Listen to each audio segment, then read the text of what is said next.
philosophique, ça c'est tous les jours et c'est important, et c'est comme ça qu'on se connecte à Hachem, tout ça, vous laissez pour les cours de cet après-midi si vous avez. Il y a plus que le temps, non? Hein? Il y a plus que le temps, on parle pas que du temps. Quoi? Non, halakha, hein, je vous dis halakha. J'attends de vous une réponse technique. Technique, jolie, yachar velaïnian. Quelle différence entre le shofar, où le Rabbi Tzion il dit les femmes elles n'ont pas le droit, et Brachot Kriyat Shema, où le même Rabbi Tzion il dit on a le droit? C'est la même chose, c'est une fila. Quoi? C'est pas nous, ça dépend pas de Le nous. Kriyat Shema, c'est une fila.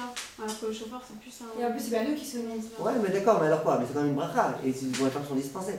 Oui, mais il y a une fila obligatoire. Si on choisit Shacharit. D'accord, mais non, mais Tfila c'est Shemona Esrei, Tfila c'est pas. Même si vous choisissez Shacharit, il n'empêche que Kriyat Shema vous êtes dispensé. Là, on est tout seul. C'est-à-dire que vous faites que vous n'êtes pas obligé de faire le Kriyat Shema.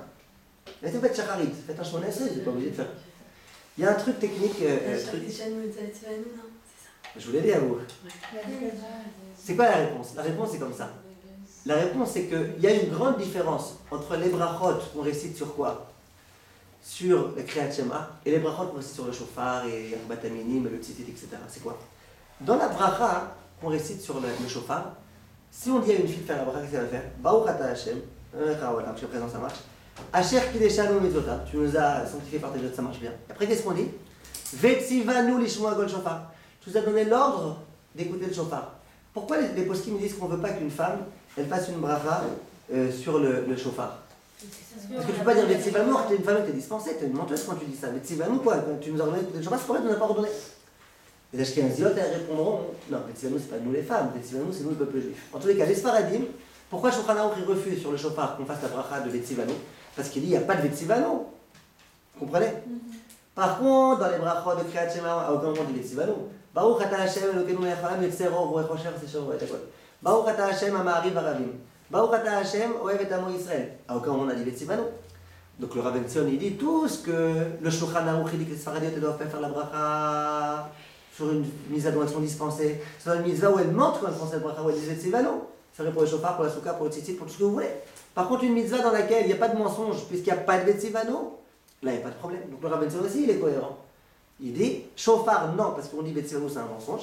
Les brachot il n'y a pas de Vetzivanu, on a le droit. Baruch Shamar pareil, Baruch Shamar on est dispensé de faire Baruch Shamar.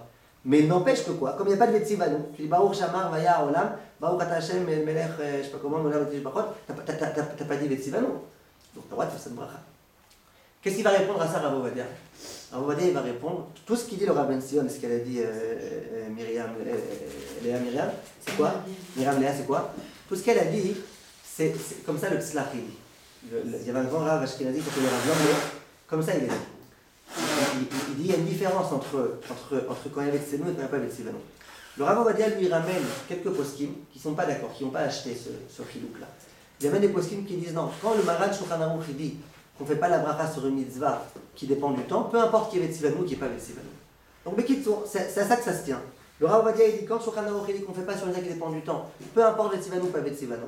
Alors que Rav Tzion et Kafachaim et tout, ils ont accepté ce chilouk là de Vetzivanu ou pas Vetzivanu. S'il n'y a pas de Vetzivanu, on a le droit. Vous avez compris? Voilà. Je vous ai répondu à votre question. Merci de votre attention et à la prochaine fois.